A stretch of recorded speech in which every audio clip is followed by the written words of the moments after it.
हाँ तो दोस्तों एक बार फिर से सर्जरी के सेकंड पार्ट के साथ देखो, इसमें पहला क्वेश्चन है कि बड़े जानवरों में रक्त वाहिनियों को बांधने के लिए कितने नंबर कैटगट का उपयोग किया जाता है। तो इसमें साइज नंबर 1 और 2 का उपयोग किया जाता है। ठीक है। अब देखो दूसरा क्वेश्चन है कि बड़े जानवरों में मांसपेशी एवं फेसिया को सूचर करने के लिए कितने नंबर कैटगट का उपयोग किया जाता है। तो इसमें आ जाएगा दोस्तों साइज नंबर 3। ये क्या है, कैटगट के प्रकार हैं। अब देखो तीसरा क्वेश्चन है इसमें रूमन, गर्भाशय आदि को सूचर करने के लिए कितने नंबर कैटगट का उपयोग किया जाता है। तो इसमें आ जाएगा साइज नंबर 5। देखो चौथा क्वेश्चन है इसमें कि आंतों में लगाए जाने वाला कंटिन्यूअस सूचर कौन सा है। तो दोस्तों इसमें आ जाएगा सेमीडेंस सूचर, जो कि कहाँ लगाया जाता है, आंतों में लगाए जाने वाला कंटिन्यूअस सूचर है। अब दोस्तों पाँचवा क्वेश्चन है कि आंतों के अंतिम सिरों यानी कि इंटेस्टाइनल एनास्टोमोसिस को जोड़ने के लिए कौन से सूचर का उपयोग किया जाता है। तो इसमें आंसर जाएगा अपना पार्कर कैरर सूचर और एक गेम्बी सूचर। इन दोनों सूचर का उपयोग हम कहाँ करते हैं, इंटेस्टाइनल एनास्टोमोसिस यानी कि जो आंतों के अंतिम सिरे होते हैं ना, उनको जोड़ने के लिए इनका उपयोग किया जाता है। अब देखो छठवां क्वेश्चन है अपना कि टेंडन को सूचर करने के लिए कौन से सूचर का उपयोग किया जाता है। तो इसमें आंसर आएगा बुनेल मेयर सूचर। ठीक है। अब सातवां क्वेश्चन है आईलिड को सूचर करने के लिए, आईलिड को सूचर करने के लिए कौन से सूचर का उपयोग किया जाता है। तो दोस्तों इसमें आएगा पिन सूचर। आठवां क्वेश्चन है हर्निया के उपचार में, हर्निया के उपचार में कौन से सूचर का उपयोग किया जाता है। तो इसमें आएगा ओवरलैपिंग सूचर या यू शेप। ठीक है ना। नौवां क्वेश्चन है कि डायफ्राग्मेटिक हर्निया यानी कि डीएच के उपचार में कौन से सूचर का उपयोग किया जाता है। तो इसमें आएगा इंटरलॉकिंग सूचर या लॉक स्टिच। दोस्तों 10वां क्वेश्चन है कि लोहे की गर्म छड़ से त्वचा को पूर्ण गहराई तक जलाना क्या कहलाता है, फायरिंग कहलाता है। क्या कहलाता है, फायरिंग कहलाता है। इसमें क्या करते हैं हम, एक फायरिंग आयरन का एक उपकरण होता है। ठीक है। उसको क्या है, हल्का लाल होने तक क्या गर्म करते हैं और उसको लगा देते हैं। यानी कि यह उपचार का क्या है, एक परंपरागत तरीका है दोस्तों। ये काउंटर इरिटेंट की तरह कार्य करता है। ठीक है। देखो 11वां क्वेश्चन है टेल एम्पुटेशन में पूंछ पर किस आकार का चीरा लगाया जाता है। यानी कि जब हम टेल एम्पुटेशन करते हैं तो उसमें क्या है, फ्लैप बनाते हैं, चीरा लगाते हैं, तो वो लगाते हैं वी आकार का या अर्धवृत्ताकार। ठीक है। और देखो टेल एम्पुटेशन में किस प्रकार का निश्चित काम लिया जाता है। तो दोस्तों टेल एम्पुटेशन में हम कौन सा लेते हैं, एपिड्यूरल एनेस्थीसिया लेते हैं। जो कहाँ लगाते हैं एपिड्यूरल एनेस्थीसिया, तो हम लगाते हैं दोस्तों लास्ट सैक्रम और फर्स्ट कॉक्सिजियल के बीच में। ठीक है। लास्ट सैक्रम और फर्स्ट कॉक्सिजियल के बीच में क्या लगाते हैं, हम एपिड्यूरल एनेस्थीसिया देते हैं। या फिर ऐसे बोल सकते हैं कि इंटर कॉक्सिजियल स्पेस में। ठीक है। फर्स्ट कॉक्सिजियल और सेकंड कॉक्सिजियल के बीच में देते हैं। देखो 13वां क्वेश्चन है दोस्तों कि टेल एम्पुटेशन में कौन सा सूचर पैटर्न काम में लिया जाता है। तो टेल एम्पुटेशन में हम लगाते हैं एक तो सिंपल इंटरप्टेड और हॉरिजॉन्टल मेटा सूचर लगाते हैं। तो आपको क्या याद क्या रखना है, हॉरिजॉन्टल मेटा सूचर याद रखना है। देखो 14वें नंबर का क्वेश्चन है कि कुत्ते के बच्चे जो पप होता है ना, उसमें डॉकिंग की उम्र क्या होती है। यानी कि डॉकिंग करते हैं वो कितनी उम्र पर करते हैं। तो 3 से 5 दिन की उम्र पर करते हैं। 15वां क्वेश्चन है क्यूल सूचर का उपयोग किस स्थान पर किया जाता है। क्यूल सूचर का उपयोग दोस्तों हम कहाँ करते हैं, वल्वा पर करते हैं, वल्वा पर करते हैं। यानी कि जब प्रोलैप्स की शिकायत हो जाती है ना, तब इसका उपयोग करते हैं हम।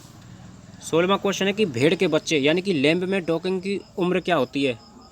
तो इसमें होती है 1 से 2 सप्ताह। अब देखो 17वां क्वेश्चन है बछड़ों में सींग रोदन यानी कि डीबडिंग कितनी उम्र पर होती है। तो दोस्तों इसमें 10 दिन की उम्र से पहले डीबडिंग हमको करनी चाहिए। अब देखो 18वां क्वेश्चन क्या कह रहा है, बछड़ों में सींग रोदन यानी कि डीबडिंग के लिए रसायन का उपयोग किया जाता है। वो कौन कौन से हैं, एक तो यानी कि कास्टिक पोटास है और दूसरा कास्टिक सोडा यानी कि बोल सकते हैं।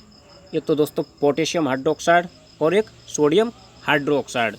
अब देखो 19वां क्वेश्चन क्या है कि सींग को काटते समय किस नर्व को ब्लॉक किया जाता है। तो सींग काटते हैं जब हॉर्न एम्पुटेशन करते हैं तो दोस्तों कॉर्नुअल नर्व को ब्लॉक करते हैं। ठीक है। वही 2% लिग्नोकेन एचसीएल के द्वारा करते हैं। अब 20वां क्वेश्चन है इलेक्ट्रिकल डीहॉर्नर का तापमान एवं समय कितना होता है। तो इलेक्ट्रिकल डीहॉर्नर का तापमान एवं समय होता है 1000 डिग्री फ़ारेनहाइट, वो भी 10 सेकंड के लिए। ठीक है ना। 21वां क्वेश्चन है कि सींग काटते समय किस प्रकार के चीरे का उपयोग किया जाता है।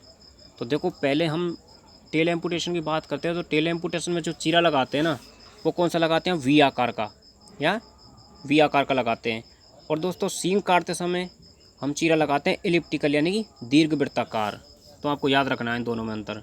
अब देखो एम्पुटेशन ऑफ हॉर्न में रक्तस्राव को रोकने के लिए क्या काम में लिया जाता है? तो या तो हम पॉइंट फायरिंग करते हैं या फिर क्या काम में लेते हैं, KMnO4 के क्रिस्टल काम में लेते हैं लाल दबा के। देखो 23वां क्वेश्चन है, डी हॉर्निंग में किस प्रकार का सूचर काम में लेते हैं?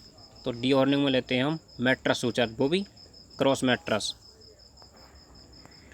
देखो 24वां क्वेश्चन है कि टैटूइंग मुख्यतः किस जानवर में की जाती है? टैटूइंग दोस्तों किस में करते हैं? मुख्यतः भेड़ बकरी में करते हैं, ठीक है, भेड़ बकरी में करते हैं और बछड़ी में भी कर लेते हैं। 25वां क्वेश्चन है, अपवार्ड फिक्सेशन ऑफ पटेला का उपचार किसके द्वारा किया जाता है? अपवार्ड फिक्सेशन ऑफ पटेला का उपचार किसके द्वारा किया जाता है? तो वो करते हैं हम MPD क्या होता है? मेडियल पटेलर डेस्मोटोमी, यानी कि मेडियल पटेलर लिगामेंट में चीरा लगाना। अपवार्ड फिक्सेशन ऑफ पटेला का रासायनिक उपचार क्या है?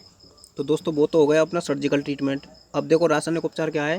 रासायनिक उपचार में हम 5 ml तो क्या लेंगे, क्लोरोफॉर्म लेंगे और 5 ml लेंगे टर्पेंटाइन ऑल, ठीक है। अब देखो 27वां क्वेश्चन है कि ऊँट में अपवार्ड फिक्सेशन ऑफ पटेला का उपचार किसके द्वारा किया जाता है? तो इसमें 15 ml क्लोरोफॉर्म और 15 ml टर्पेंटाइन ऑल लेंगे, जो कि स्टाइपल जॉइंट में इंजेक्ट कर देते हैं। अब देखो 28वां क्वेश्चन है कि अपवार्ड फिक्सेशन ऑफ पटेला के रासायनिक उपचार में इंजेक्शन कहाँ देते हैं? तो वो देते हैं दोस्तों स्टाइपल जॉइंट में, और ये किस में देते हैं? ऊँट में करते हैं, क्योंकि ऊँट में मेडियल पटेलर जो लिगामेंट होता है ना वो एब्सेंट होता है। इसलिए हम क्या करते हैं कि 15 ml क्लोरोफॉर्म और 15 ml टर्पेंटाइनॉल खा देते हैं, स्टाइपल जॉइंट में देते हैं। तो ये मोस्ट है, आपको ध्यान रखना है, ठीक है। अब देखो 29वां क्वेश्चन है कि मेडियल पटेलर लिगामेंट में चीरा लगाना किसका उपचार है? तो वही सीधी सी बात है, अपवार्ड फिक्सेशन ऑफ पटेला। तो दोस्तों क्वेश्चन घूम फिर के वहीं की वहीं आ जाता है, ठीक है। तो मतलब क्वेश्चन रहना नहीं चाहिए किसी भी तरीके से, कैसा भी क्वेश्चन आ जा, एक बार तो ऐसे तैयारी करनी है कि ऑप्शन की भी ज़रूरत ना पड़े, ठीक है। तो देखो 30वां क्वेश्चन है कि पटेला का फीमर की ट्रोक्लिया के ऊपर खिसक कर स्थिर होना क्या कहलाता है? तो वही कहलाता है अपवार्ड फिक्सेशन या अपवार्ड लग्जेशन ऑफ पटेला। 31वां क्वेश्चन है दोस्तों, पेरोनियल टीनोटोमी किसका उपचार है? तो पेरोनियल टीनोटोमी किसका उपचार है? स्ट्रिंग हल्ट होती है, जो मुख्यतः किस में देखने को मिलती है? घोड़े में देखने को मिलती है। तो देखो 32वां क्वेश्चन है, 32वां क्वेश्चन है, स्ट्रिंग हल्ट मुख्यतः किस जानवर में देखने को मिलती है? तो ये देखने को मिलती है घोड़े में। 33वां क्वेश्चन है कि चलते समय हॉक जॉइंट में इनवॉलेंट्री फ्लेक्सेशन होना क्या कहलाता है? चलते समय हॉक जॉइंट में इनवॉलेंट्री फ्लेक्शन यानी कि अनैच्छिक खिंचाव, ठीक है, तो क्या कहलाता है? स्ट्रिंग हल्ट कहलाता है।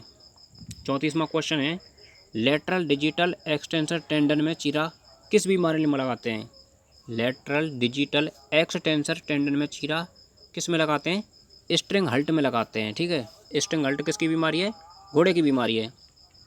अभी देखो 35वां क्वेश्चन है, 35वां क्वेश्चन है कि नवजात बछड़ों में फैटलॉक जॉइंट का फ्लेक्सेड अवस्था में रहना किस बीमारी का लक्षण है? यानी कि नवजात बछड़ों में फैटलॉक जॉइंट का फ्लेक्सेड का मतलब है दोस्तों संकुचित अवस्था में रह जाना, ठीक है, फैली हुई अवस्था में रह जाना। तो ये किस बीमारी का लक्षण? न्यूक्लिंग का लक्षण है ये।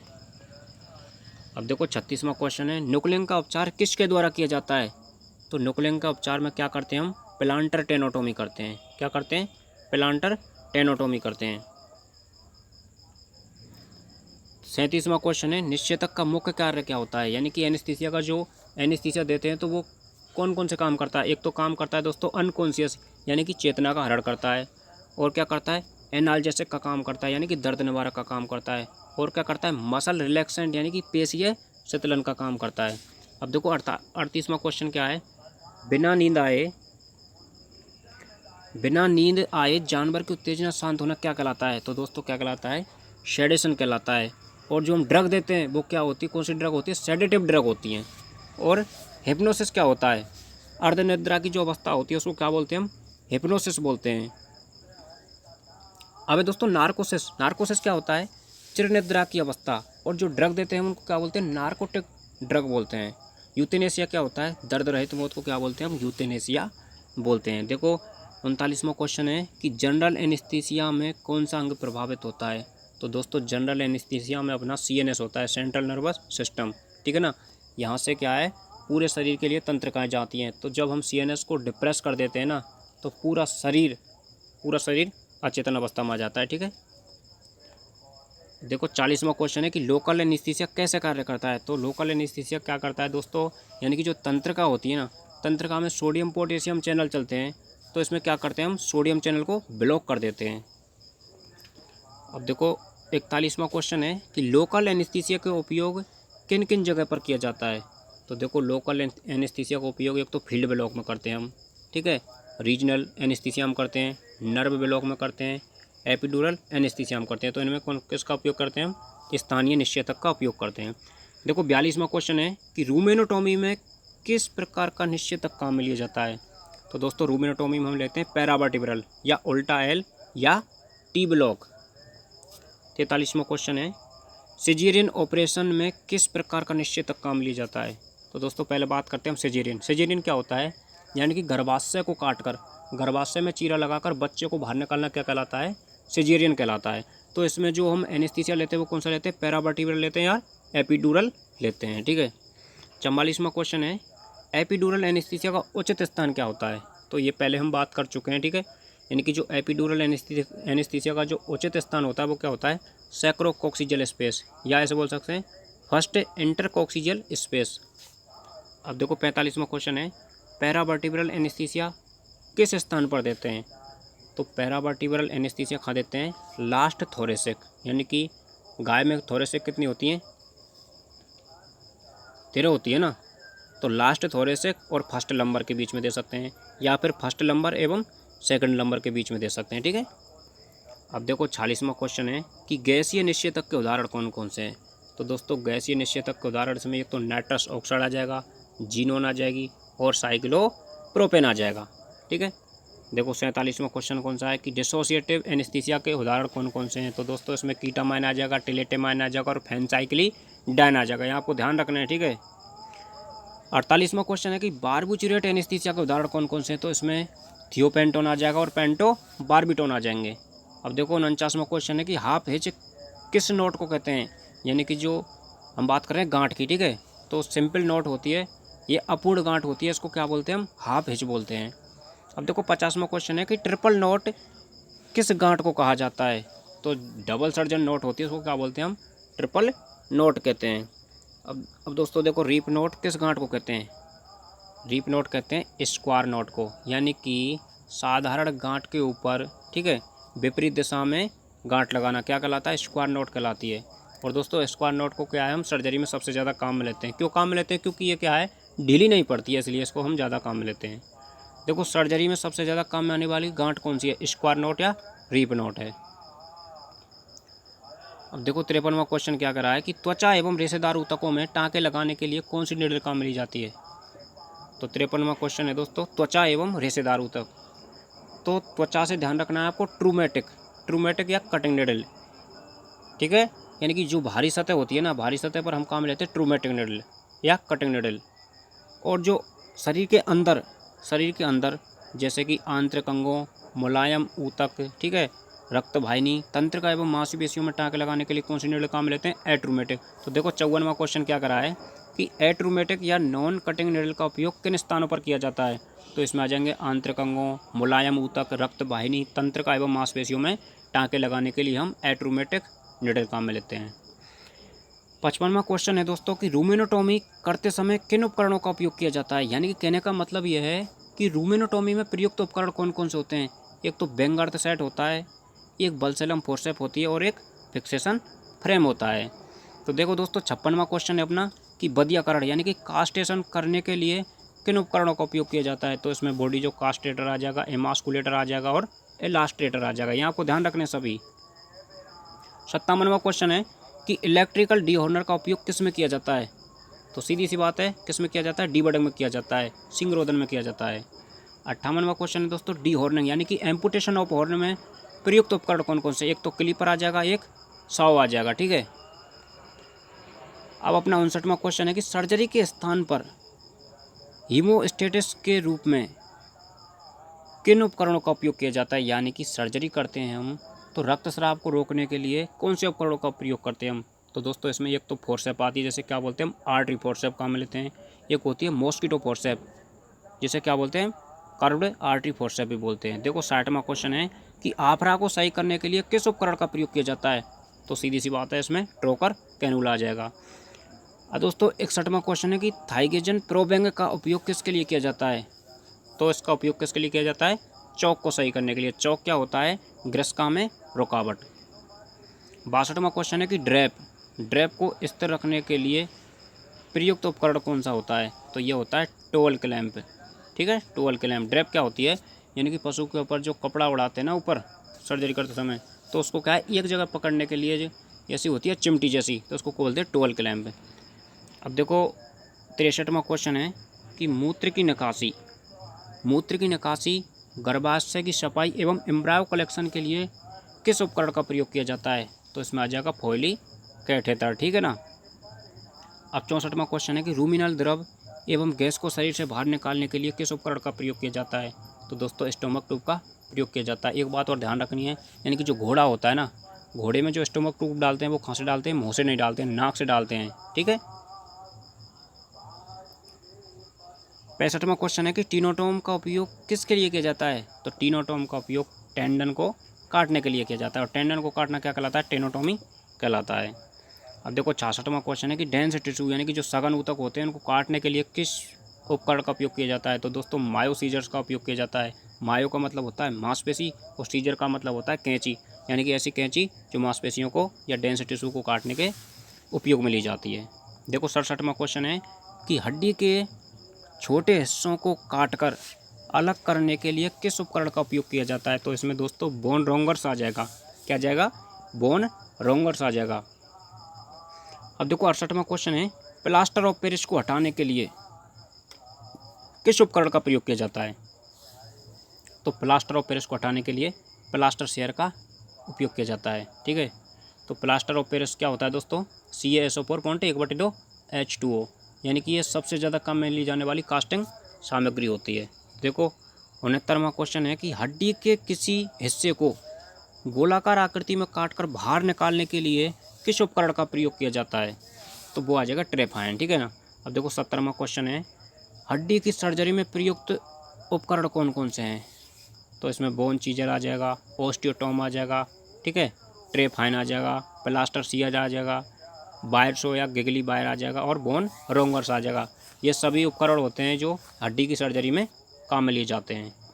देखो 71वां क्वेश्चन है नवजात जानवरों में लचीली हड्डी का हरी लकड़ी की तरह टूट जाना क्या कहलाता है? ग्रीन स्टिक फ्रैक्चर कहलाता है। दोस्तों ये आपको ध्यान रखना है, जो कि इनकम्प्लीट फ्रैक्चर का उदाहरण है।